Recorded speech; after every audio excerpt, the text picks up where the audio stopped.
tous et bienvenue sur les Azaventures, le podcast de voyage intérieur et extérieur d'une femme qui voyage seule. Alors le podcast aujourd'hui s'appelle Bienvenue à Boracay. Boracay est une petite île qui se situe au milieu du Philippines et qui est considérée comme une des îles les plus touristiques. Mais grâce au Covid, il n'y a pas trop de touristes, ce qui est sympa. Ce titre Bienvenue n'est pas complètement vrai. Alors oui, je me suis sentie très bienvenue par la population, les gens qui y habitent, la beauté de l'île. Mais depuis quelques jours que je suis là, la météo n'est pas vraiment très bienvenue. Un peu beaucoup de vent, beaucoup de pluie, mais bon, on va pas se plaindre. Alors ce podcast va particulièrement parler de ma situation actuelle et de tout ce qui s'est passé ces derniers mois. Parce qu'il s'en est passé des histoires dans les aventures. Que la visite d'un requin-baleine en plongée, réparation du moteur, la venue d'une personne à bord, plein de choses.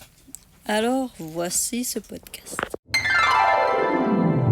Alors nous allons commencer avec Manta, qui m'a promené sur près de 900 miles, qui est l'équivalent d'environ 1600-1700 km. Depuis le 1er mars où j'ai quitté cette baie de Tambobo. Environ 230 heures de navigation. Donc merci Manta pour ces belles navigations et ces belles découvertes. Je n'ai pas compté le nombre d'îles visitées, mais il y en a une grande panoplie. Dans l'ensemble, il n'y a pas eu de problème majeur. Et une fois un gros sac plastique coincé dans l'hélice ou qui a arrêté le moteur. Donc de ces cas-là, on n'a pas le choix, il faut plonger pour aller la décoincer. Mais c'est assez habituel. Comme de se faire prendre dans un filet de pêcheur. On appelle ça des FFT, des Fishing Floating Device. Ça en est rempli ici, on doit slalomer en permanence entre des sticks de bambou, des morceaux de polyester, des drapeaux, ça n'arrête pas. Donc il y a bien une fois ou deux qu'on se fait prendre et qu'on se coince dans le filet. Mais il y a environ un mois et demi, j'ai expérimenté quelque chose de nouveau. C'était ma chaîne de l'ancre qui était se coincer sous un caillou. Alors généralement, avec le bateau qui tourne, la chaîne s'enroule autour d'un caillou ou d'un récif. Et il faut des fois plonger parce qu'on n'arrive pas qu'avec bouger le bateau pour la remuer. Mais cette fois-ci, dû aux grosses vagues et au mauvais temps qu'on a eu, je ne sais pas comment ça s'est passé, mais le seul moyen que je vois, c'est qu'on a, avec la pression de la chaîne, ça a tourné le caillou et il s'est renversé sur la chaîne. Et la chaîne était vraiment coincée dans le trou. Il y avait un trou dans le caillou et elle passait dans ce trou. Je ne voyais pas comment elle a pu rentrer là-dedans.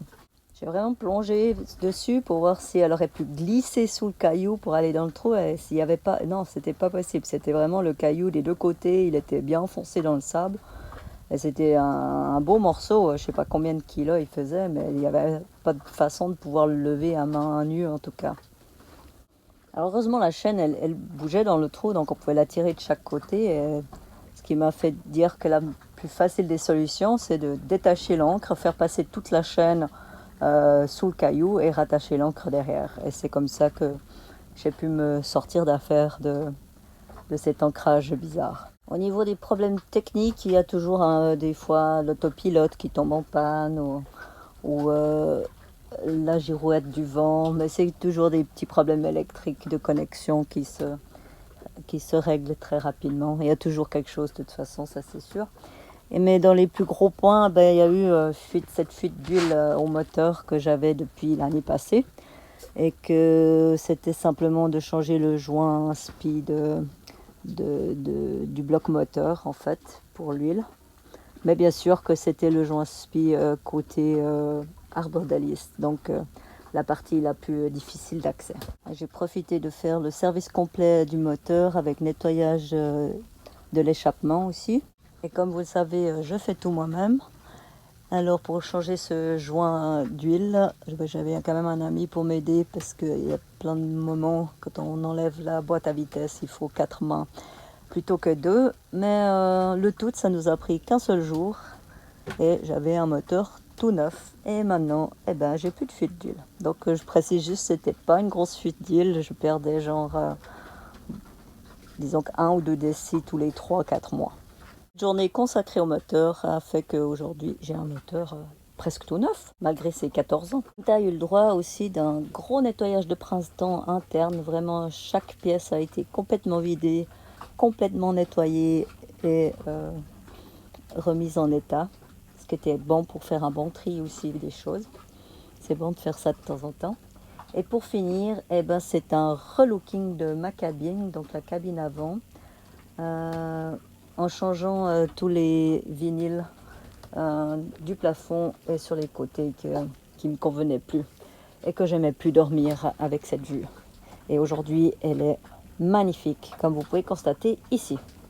Pour finir avec le sujet Manta, ça fait 3 ans maintenant que j'ai sorti de l'eau la dernière fois. Donc ça commence à se ressentir un petit peu sur la coque que je gratte toutes les 3 semaines, un mois, parce que les coquillages s'accrochent rapidement. Mais pas de gros dégâts, c'est pour ça que je ne suis pas trop en alerte. Mais l'année prochaine, c'est sûr qu'il va falloir la mettre à terre un moment. Alors passons à sous l'eau. Alors commençons par la plongée en bouteille. J'ai eu la chance cette année de fêter ma 2000e plongée. Donc voilà, après 18 ans de plongée, j'ai enfin passé le cap des 2000. Ce qui fait quelques heures à patauger, vous en doutez bien. Et une expérience incroyable que j'ai vécue, c'était juste à ma 2000e 2 ou 3 plongées, donc vraiment juste après. Je me suis tuée à l'île de Kabilahau, qui est juste un peu au sud de Cebu, la grande ville de Cebu. On a l'occasion de plonger sur des magnifiques murs à cette île. Et donc là, j'étais durant cette plongée à la recherche d'hippocampes pygmées. C'est des tout petits hippocampes qui se situent dans des gorgones, qui est une sorte de corail, et qui ont la même couleur, donc très très difficile à trouver. Ils sont un maximum de 1 cm de hauteur, pour vous dire combien ils sont gros. Donc il faut être bien concentré sur la gorgogne pour les trouver. Donc j'étais concentrée à fond sur ma gorgogne, et au bout d'un moment, il y a les yeux qui se croisent, et là vous avez besoin de changer de vue, changer de focus pour pouvoir vous reconcentrer de nouveau. Et en tournant la tête, qu'est-ce que je vois qui m'arrive en face de moi? Eh oui, un requin-baleine. Imaginez la surprise. Alors que j'étais en train de chercher une des plus petites créatures, je me retrouve nez à nez avec une des plus grosses. Même si c'était un jeune requin-baleine qui devait faire à peine 6-7 mètres, ça reste très impressionnant. Et c'était surtout mon premier requin-baleine en plongée scaphandre. Les précédents que j'avais vus, c'était simplement en snorkeling. Une aventure, une zazaventure très intense. Voilà pour la plongée bouteille de ces derniers mois, sans compter, je vous épargne les nudibranches, les nouveaux que j'ai trouvés et toute la panoplie, parce qu'il faudrait que je fasse plusieurs podcasts sur le sujet une fois. Mais continuant sous l'eau, j'ai repris un peu l'apnée. J'avais laissé un peu tomber. Et là, j'ai commencé à reprendre ces derniers mois pour mon plus grand plaisir. En réalisant aussi que la dernière fois que j'ai fait mes cours d'apnée à AIDA niveau 3, ça fait déjà 4 ans.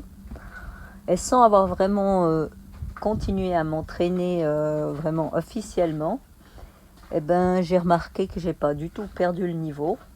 Et même plus, j'en ai même gagné, puisque il y a quelques semaines, j'ai réussi à battre mon record d'apnée statique sec, donc c'est dans mon lit, on n'est même pas mouillé, à 4 minutes 30.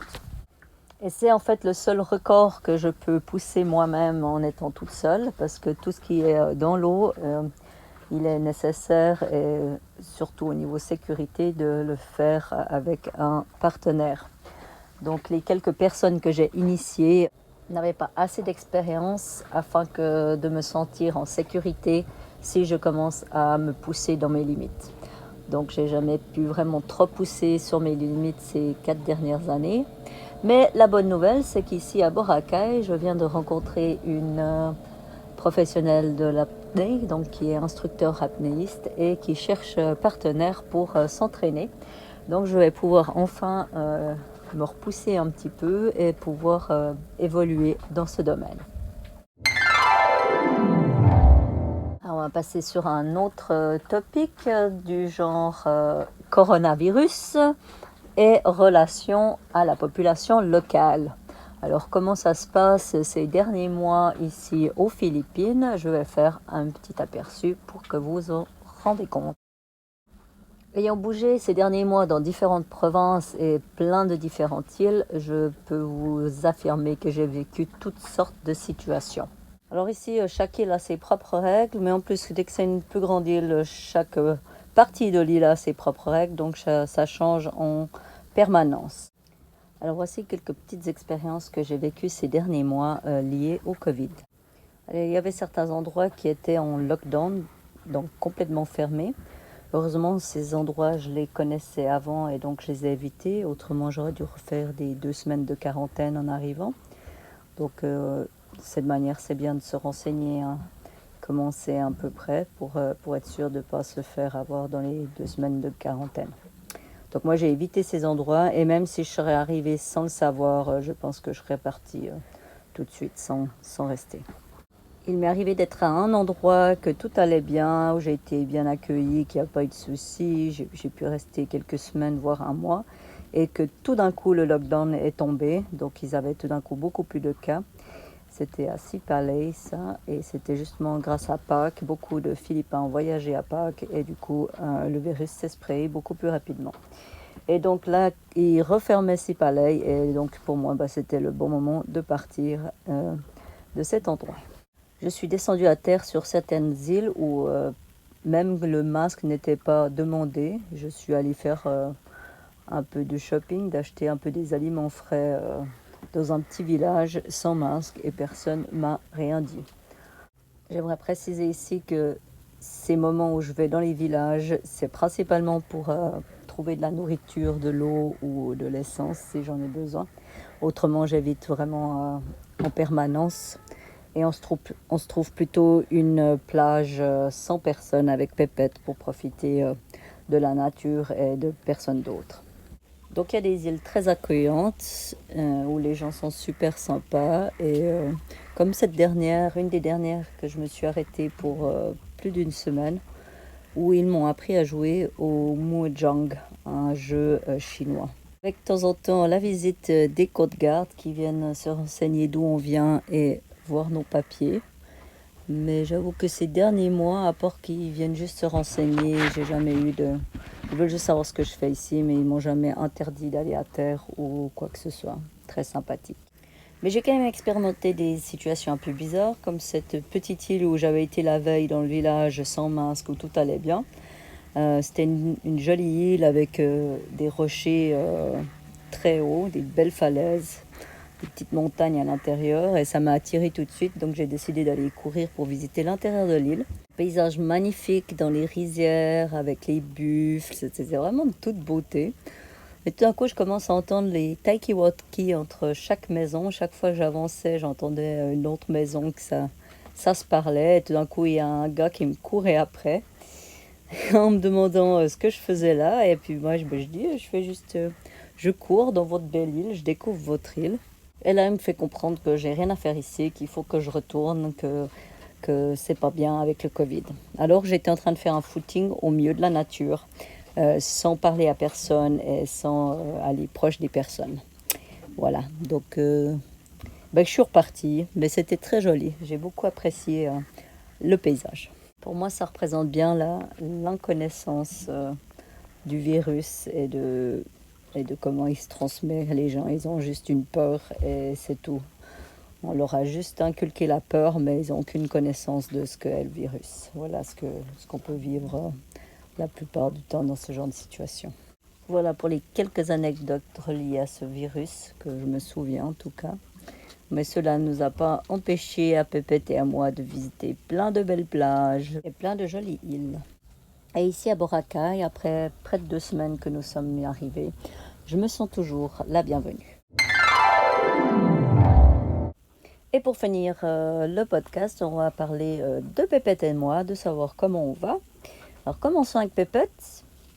Elle a toujours ses problèmes de peau. Elle se gratte et se mange les poils.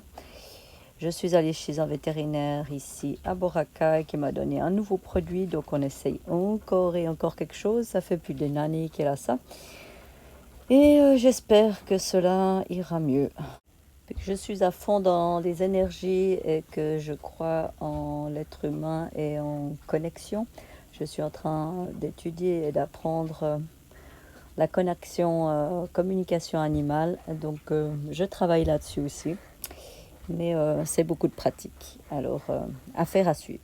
Mais j'en profite pour vous dire, si vous avez des questions ou un message que vous aimeriez faire passer à votre animal, contactez-moi. C'est avec plaisir comme je dis, c'est beaucoup de pratique, donc je garantis rien, mais qui ne sait rien n'a rien. On va finir avec moi. Alors, comment je vais? Comment je vais, la bonne question.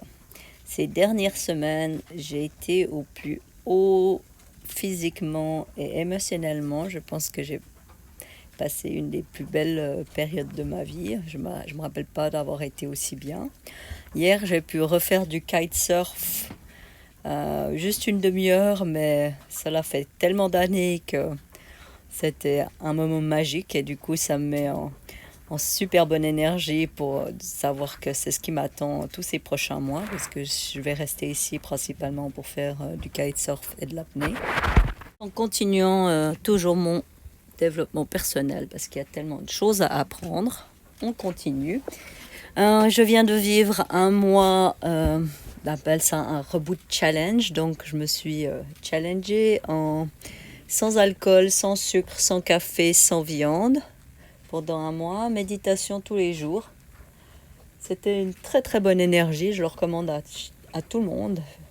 Lancez-vous des challenges, ça fait vraiment du bien. C'est en apprenant de sortir de sa zone de confort régulièrement que l'on parvient à changer et s'améliorer et surtout ne pas avoir peur du changement. Les 10 derniers jours de ce challenge, j'ai mangé que cru en plus de ça et dans 3 jours, c'était un jeûne complet. Donc l'expérience du cru était très intéressante et c'était pour moi la première fois que je faisais 10 jours que cru. Par contre, le jeûne, c'est mon 4e de l'année. Donc, j'ai décidé qu'à partir de maintenant, je fais 4 jeûnes de 3 jours par année. Tous les 3 mois, 3 jours, c'est très bien. Et pour ceux qui se demandent à quoi sert de faire un jeûne, scientifiquement, c'est prouvé que la première énergie, on la met dans la digestion.